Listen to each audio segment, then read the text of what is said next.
Hey guys, how's it going? Brandon here. Welcome back to another My Top 5. This time around, you guys, we are doing my top 5 water type Pokemon. Now, before this video begins, of course, massive disclaimer, this is a opinion based list. This is not going off anything bar my opinion. That's why there's a disclaimer at the beginning of the video, and it says, let me know your top 5 favorite water type Pokemon in the comment section below. I want to know your opinion. I want to know who's your favorite.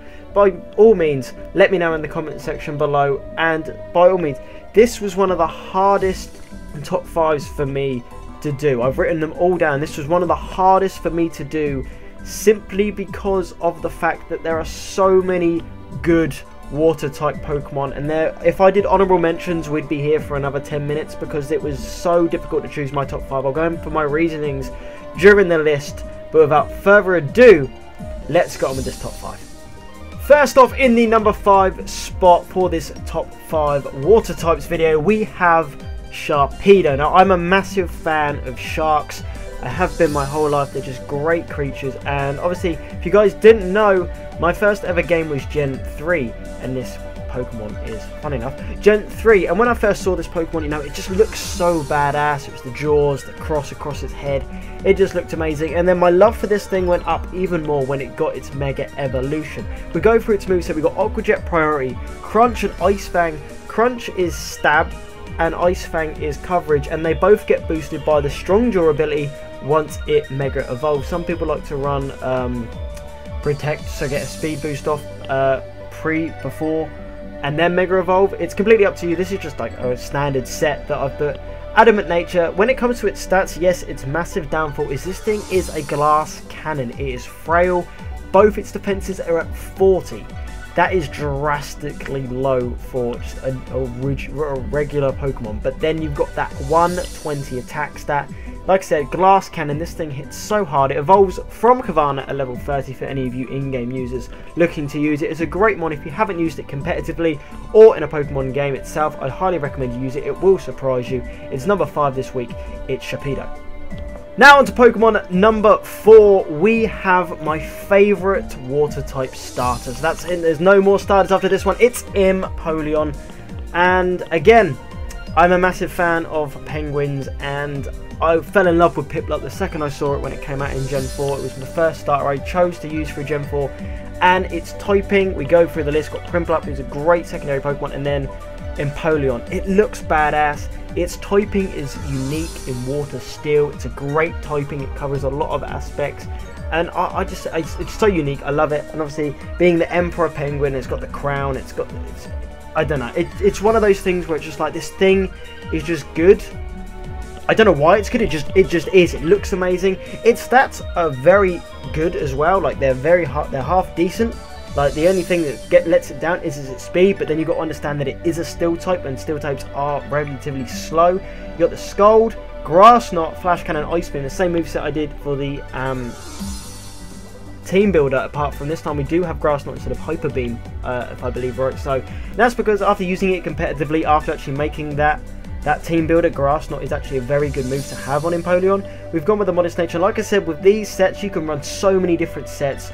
I'm just giving you a generic set. Most of them will be all-out attacking moves. So we've got the Skull for stab, Flash Cannon's a great stab move, Ice Beam for coverage, and Grass Knot, you know, just to have it there. Its stats around the board are very good. Like I said, its speed lets it down a little bit. It's got great special defense. People don't realize how good its special defense is. 111 special attacks, nothing to look over. That's very high. Defensive and HP are still above 80, which is very decent. It gives it that defensive compatibility. You can run a very offensive Empoleon, which is good. You can run Toxic Rocks. It gets Aqua Ring. Some people like to. I've seen Aqua Ring Empoleon before. But it can be very offensive, it can be very bulky. Like I said, there are loads of sets that you can run with Empoleon. If you haven't used it through Gen 4 yet, you definitely need to.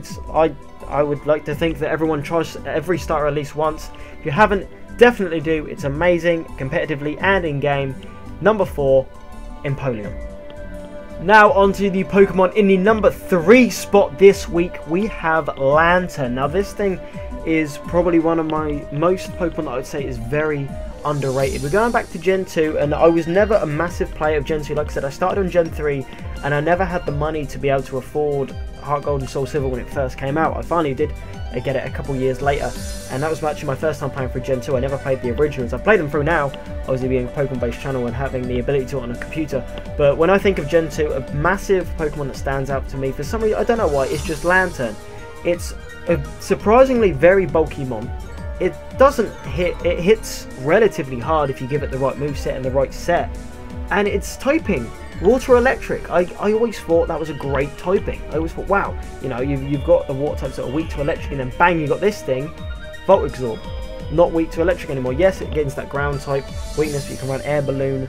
The set that I've got here is actually my spec set. I've got the Scald, Discharge, Volt Switch, Ice Beam, Modest set. Again, you might want to run Timid or something like that because of the Volt Switch and everything. This just went off the Smogon suggested on Showdown, and I went for the Modest. But like, I used this thing, I've only done League format once, and it didn't last the whole season. We only did about half a season before some people had to drop out and do different things. And I actually chose Lantern. It was a different pick, and people were like, okay, surprise, the Lantern. And I used it, I want to say I used it rather well. It worked for me really well. It was definitely a surprise to me of how well people can use it competitively. Like, you can run Scarf, Specs, Air Balloon. There's loads, like I said, with every Pokemon there's loads of different sets to use. I've just gone with a massively generic one. If you haven't used it in-game, it will definitely surprise you as well. People don't realise how much HP this thing has. A base 125 HP, this thing can bulk out. Yes, its defenses are very ish, like special defense, you know, you can run a very specially defensive Lantern which bulks out special attacks very well. Physical Lantern, you can do, you've got to go a lot of investment into defense as well, but it can be done. It's a very good mon, it's very overlooked and underrated, I believe. It's number 3 this week, Lantern. Now on to the number 2 spot of this list, we have Walrein. My favourite Gen 3 water type Pokemon is Walrein. Now the reason, I don't know, well, it's just another one of those Pokemon that just immediately runs out of me, and it's just like, this thing's good. Like, I never got a chance to use it until probably my 2nd or 3rd playthrough, because I didn't really know about the cave that it comes in. I can't remember the cave off the top of my head, but when you saw Glacier's Walrein come out and how much trouble it gave me when I first played through Emerald, like, that thing gave me some trouble. I think it actually runs Sheer Cold, which it hit more times than it bloody should have in-game. You know, it's bulky. With this set, it's definitely a bulky set. We've gone with the Calm, which ups special defense, lowers attack. We've got the Ice Beam, Protect, Toxic Surf set. You know, you can run different sets. Again, I saw an Aqua Ring set as a recommendation for this thing, which, you know, if you guys want to run that, you can do. But this thing can also be very offensive with base 95 attack, special attack, sorry, and base 80 attack. You can run either, but then again, with the 110 HP and the defenses being at 90 and 90 both ways, it's very good bulky. I think it's not very good, like, competitive. I'm not going to say it's not very good competitively because it's quite bulky, but it's lower down in the tiers simply because there's other Pokemon that can do what Walrein's meant to do slightly better, I feel like. And obviously being with the ice typing as well, with the added weaknesses of fighting, and obviously now still being neutral, it's different varies. And obviously now it's weak to rock as well, being the ice type. You know, the weaknesses come into play and everything. But me personally, I love this thing in game. It's an absolute bomb. It hits hard, it tanks. I love its appearance. Walrus has always been funny creatures to me. I don't know why.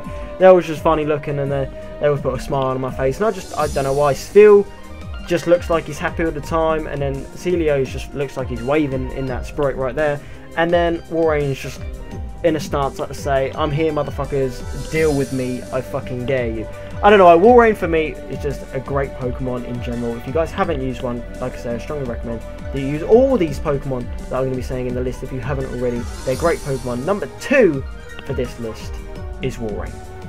Now on to the number 1 spot, we have Starmie, Gen 1 Starmie. The reason I love this thing, and it's my favourite water type, is just because how much destruction you can cause with this thing, and how good it is in pretty much every aspect of the game.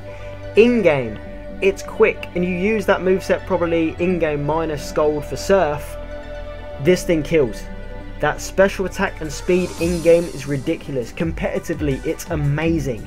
League format, it's amazing.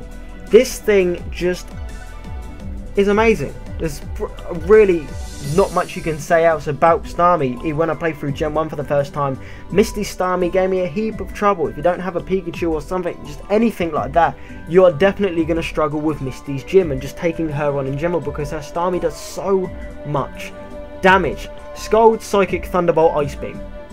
That's an insanely good moveset. Scald, Psychic, Stab, Thunderbolt, Ice Beam for coverage.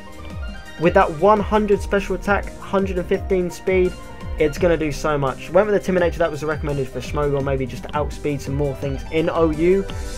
But if you wanted to go modish, by all means you can do, because just adding that special attack with that 115 speed is just going to hit hard.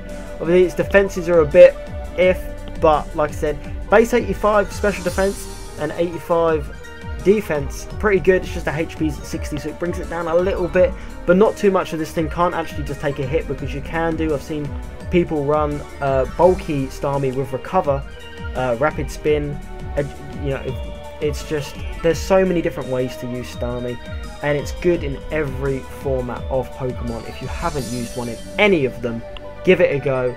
Promise you won't be disappointed. Honest to God, it's amazing. It's my #1 favourite water type Pokemon, Starmie. So there you have it, guys. That is my top 5 water type Pokemon: Sharpedo, Empoleon, Lantern, Walrein, Starmie. I'd like to thank you so much for watching. If you haven't already, make sure you hit that like button down below for me. It really shows your support towards the channel and the series. I'm going to try and get these out. I want to try and do one a week from now on.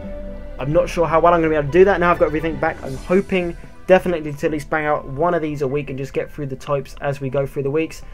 Obviously, like I said at the beginning of the video, make sure you let me know your top 5 favourite water type Pokemon down below. Let me know who you like. Maybe give me their sets, why you like them. Give me all that good details. I promise I will. I read every comment I receive. Good, bad. I don't always reply to all of them. Some of them there isn't just a valid reply to give. But if there's a valid reason to give you a reply, I generally will and talk to you guys. It's one of the things I love about YouTube, is communicating with these people all around the world, across my country, other countries around the world. It's one of the many aspects of YouTube that I love. But like I said, thank you so much for watching. Hit that like button if you haven't already. Subscribe if you're new. With that said, I'm out of here. Peace!